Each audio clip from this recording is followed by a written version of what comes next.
যুক্তরাষ্ট্র এবং ইসরায়েলের এই দুষ্ট চক্রটি স্বপ্ন দেখছে ইরানকে মধ্যপ্রাচ্যের মানচিত্র থেকে মুছে ফেলবে, কিংবা নিদেন পক্ষে হামলা করে রেজিম চেঞ্জ করবে, এবং এই হামলা ইমিনেন্ট, যে কোনো মুহূর্তে সেটি হতে পারে।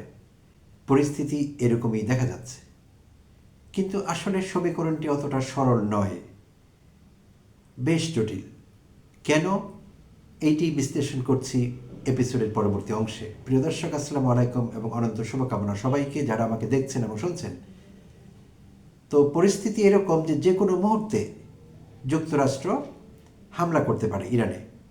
সব প্রস্তুতি সম্পন্ন হয়েছে, আর ইসরায়েল তাগাদা দিচ্ছে ডোনাল্ড ট্রাম্পকে একটি অল আউট যুদ্ধের জন্য। সর্বাত্মক যুদ্ধ চাইছে ইসরায়েল, আর ইসরায়েল এই স্বপ্ন দেখছে যে ইরান মধ্যপ্রাচ্যের মানচিত্রেই না থাকুক, তাহলে ইসরায়েলের জন্য খুব সুবিধা হয়।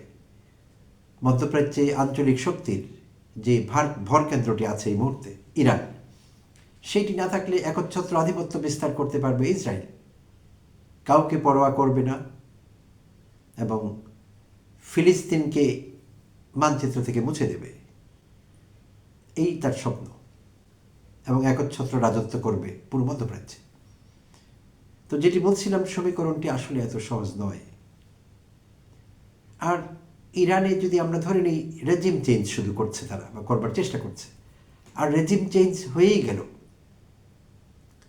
আলী খামেনি থাকতে পারলেন না ক্ষমতায়, তো তখন কি হবে? পরিস্থিতিটি ইরানে কেমন হবে? ইরানে কি শুধু পার্সিকরাই থাকেন? সেখানে থাকেন আজেরিরা, সেখানে থাকেন আরবরা, কুর্দিরা, বেলুচরা। সো এতগুলো জাতিগোষ্ঠী সেখানে। এই খামেনি কিন্তু এদেরকে ইউনাইটেড করে রেখেছেন, একটি ইউনিফাইড কিংবা ইউনাইটেড ইরান। খামেনি শাসন ব্যবস্থায় কিন্তু একত্রিত অবস্থায় আছে। তো যদি খামেনি না থাকেন, অর্থাৎ রেজিম চেঞ্জ হয়ে যায়, তাহলে এই জাতিগোষ্ঠী এরা কি ইউনাইটেড ইরান বজায় রাখতে পারবে? বা ইরাকের এই জাতিগত ইন্টেগ্রিটি, এটি কি থাকবে? থাকবে না। একটি গৃহযুদ্ধের মোকাবেলা করতে হবে ইরানকে, এবং ইরান লিবিয়া এবং সিরিয়ার মতো খণ্ড খণ্ড হয়ে যেতে পারে, এবং হবেই, কেউ আটকাতে পারবে না এটি। আর ইরানের বিভিন্ন অংশ, যেমন সিস্তান এবং বেলুচিস্তান, এরা যদি বেরিয়ে যাবার চেষ্টা করে, আলাদা হবার চেষ্টা করে, তাহলে বর্ডার সংলগ্ন পাকিস্তানের বেলুচিস্তানে কিন্তু সেই ঢেউ লাগছে, আর সেখানে পাকিস্তান অস্থির হয়ে পড়বে। পার্শ্ববর্তী তুরস্কের অভ্যন্তরে কি হবে? তুরস্কের অভ্যন্তরে কুর্দিস্তান প্রতিষ্ঠা করবার জন্য তারা আবার নব উদ্যমে উজ্জীবিত হয়ে তারা আবার লড়াই শুরু করবে। তাহলে তুরস্কের অবস্থাটি কি হচ্ছে? আচ্ছা, পাকিস্তানের কথা বলছিলাম, তুরস্কের কথা বলছিলাম, ইরাকের কথা যদি ধরি, ইরাকে কি হচ্ছে? ইরাক নিরাপত্তা এবং রাজনৈতিক সব কারণেই কিন্তু ইরানের উপর নির্ভরশীল। তো ইরানে যদি রেজিম চেঞ্জ হয়ে যায়, তাহলে ইরাকের কী অবস্থা হবে? সেখানে শিয়া সুন্নিরা আবার পারস্পরিক সংঘর্ষে লিপ্ত হবে। ইরাকের পরিস্থিতি অত্যন্ত বাজে হবে। এখনও যে পরিস্থিতি খুব ভালো আছে তা না, নিয়ন্ত্রণের বাইরে চলে যাবে।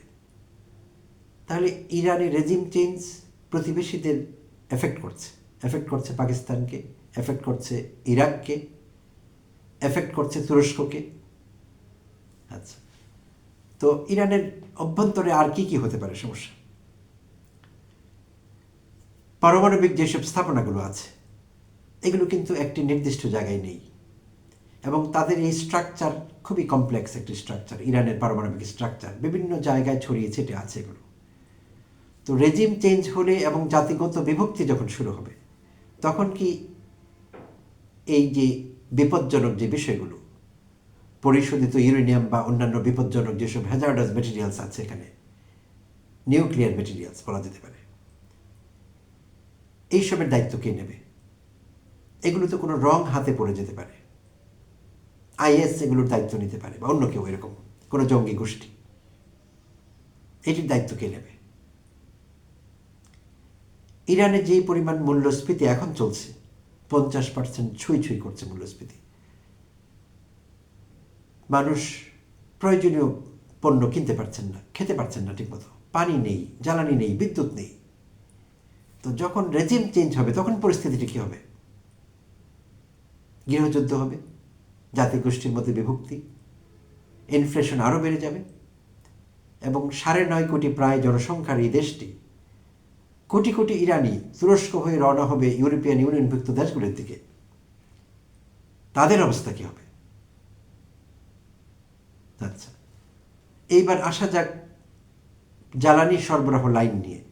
হরমুজ প্রণালী, ইরান এটির একাংশ নিয়ন্ত্রণ করছে। তো পরিবর্তিত পরিস্থিতিতে হরমুজ প্রণালীর কি হবে? সেখানে তো জ্বালানি সরবরাহ বন্ধ হয়ে যাবে, আর জ্বালানি সরবরাহ বন্ধ হয়ে গেলে এই ধাক্কা সারা পৃথিবীতে পড়বে। জ্বালানি তেলের দাম বাড়বে হু হু করে, সাপ্লাইও থাকবে না। বড় দেশগুলো যারা ইরানের জ্বালানির উপর নির্ভর করছে, চায়না আছে, জাপান আছে, ভারত আছে, তাদের শিল্প বন্ধ হয়ে যাবে টোটালি। বেইজিং যদি চেষ্টাও করে বিকল্প কোনো মাধ্যমে জ্বালানি সংগ্রহ করতে, সেটি নতুন সংকট তৈরি করবে, সারা পৃথিবীকে এফেক্ট করবে জ্বালানির দিক থেকে যদি বলতে হয়। তো সমস্যার কোনো অন্ত নেই, অসংখ্য সমস্যা তৈরি করবে। কেউ যদি মনে করে যে রেজিম চেঞ্জ মানে রেজিম চেঞ্জ, না, ইরান তো শুধু এরকম কোনো দেশ না। ইরানের রয়েছে সুপ্রাচীন সভ্যতা, আর এটি আঞ্চলিক ভারসাম্য রক্ষা করে। ভারসাম্যের ভর কেন্দ্রটি ভেঙে পড়বে, চুরমার হয়ে যাবে, আর মধ্যপ্রাচ্য সহ দক্ষিণ এশিয়াকেও এটি এফেক্ট করবে। পুরো মানচিত্র পাল্টে যাবে, এবং এইটি কেউ থামাতে পারবে না। কারো পক্ষে এটি সামাল দেওয়া সম্ভব নয়।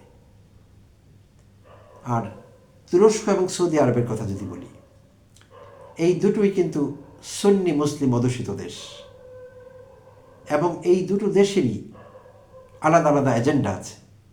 তারা আঞ্চলিক নেতৃত্ব দেবার জন্য আগ্রহী। তো ইরান কিন্তু মাঝখানে থেকে ভারসাম্য রক্ষা করছে, কারণ ইরান আবার আরেক দিক থেকে দেখতে গেলে দুই পক্ষেরই প্রতিপক্ষ।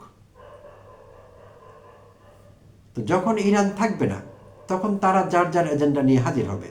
সৌদি আরবও চাইবে নেতৃত্ব দিতে, আঞ্চলিক নেতৃত্ব। তুরস্কও চাইবে।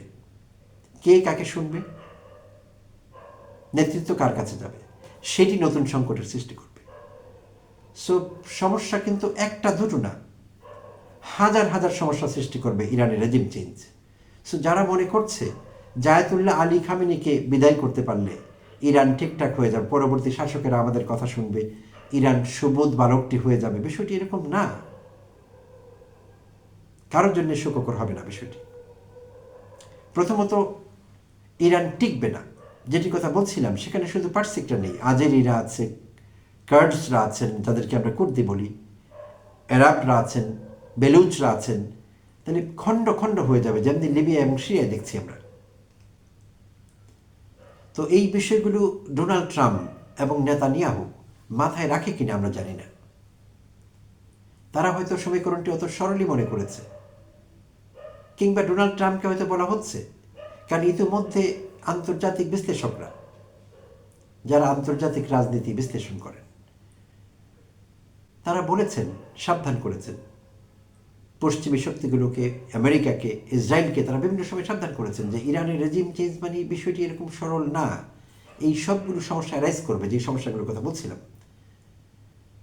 তো ডোনাল্ড ট্রাম্প অত্যন্ত হট হেডেড মানুষ, এবং তিনি যা করেন তার সম্পর্কে কেউ আগে থেকে বলতে পারে না।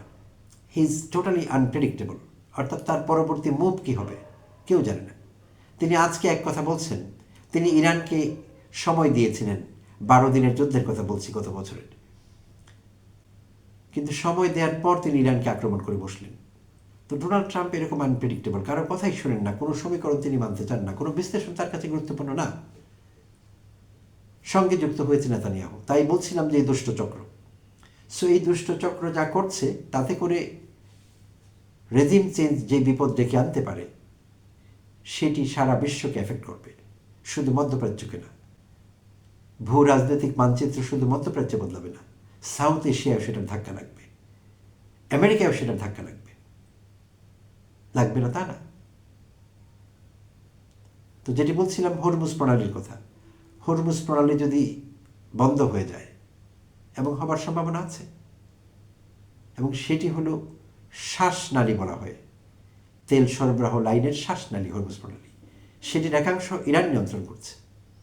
তো খামেনি থাকলো না, এই গোষ্ঠীগুলো পরস্পরের সঙ্গে ঝামেলায় লিপ্ত হলো, কেউ না কেউ তো হরমুজ প্রণালী নিয়ন্ত্রণ করবে, এবং সেটি কি আমেরিকার জন্য সুখকর হবে? কারোর জন্য না। তাই আঞ্চলিক ভারসাম্য রক্ষা করবার জন্যে, বিশ্বের জ্বালানি সরবরাহ নিরাপদ রাখবার জন্যে ইরানের রেজিম চেঞ্জ করা আমেরিকার লক্ষ্যমাত্রা হওয়া উচিত না। আর ইসরায়েল যেই সুখ স্বপ্নে ভাসছে যে ইরান শক্তিধর না থাকলে, রেজিম চেঞ্জ হয়ে গেলে, কিংবা ইরান মানচিত্র থেকে মুছে গেলে তারা রাজত্ব করবে একচ্ছত্র, সেটি সম্ভব না তাদের পক্ষে। কারণ ইরান লেবাননের হিজবুল্লাহ, গাজার হামাস এবং ইয়েমেনের হুতিদের নিয়ন্ত্রণ করছে, যারা ইরানের হয়ে প্রক্সি যুদ্ধ করছে অনেক সময়। তো এই সশস্ত্র গোষ্ঠীগুলো কেউ নিয়ন্ত্রণ করতে পারবে না, তারা হবে out of control, out of hand, এবং তাতে করে গেরিলা যুদ্ধ শুরু হবে পুরো মধ্যপ্রাচ্য জুড়ে, এবং সেইটি নিয়ন্ত্রণ করবার ক্ষমতা কারণেই ইরান কিন্তু নিয়ন্ত্রণে রেখেছে এগুলোকে, প্রত্যেকটি সশস্ত্র গোষ্ঠীকে ইরান নিয়ন্ত্রণে রেখেছে। এই কাজটি আর কেউ করতে পারবে না।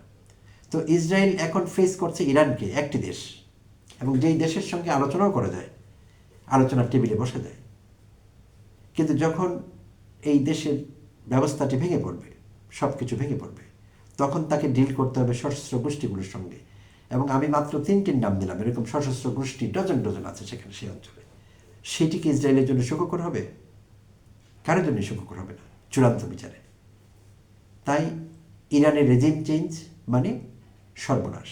কার সর্বনাশ? শুধু মধ্যপ্রাচ্যের না, সারা বিশ্বের সর্বনাশ ইন গ্রেটার সেন্স। প্রিয় দর্শক, ধন্যবাদ সঙ্গে থাকবার জন্যে। আবারও কথা হবে অন্য কোনো এপিসোডে।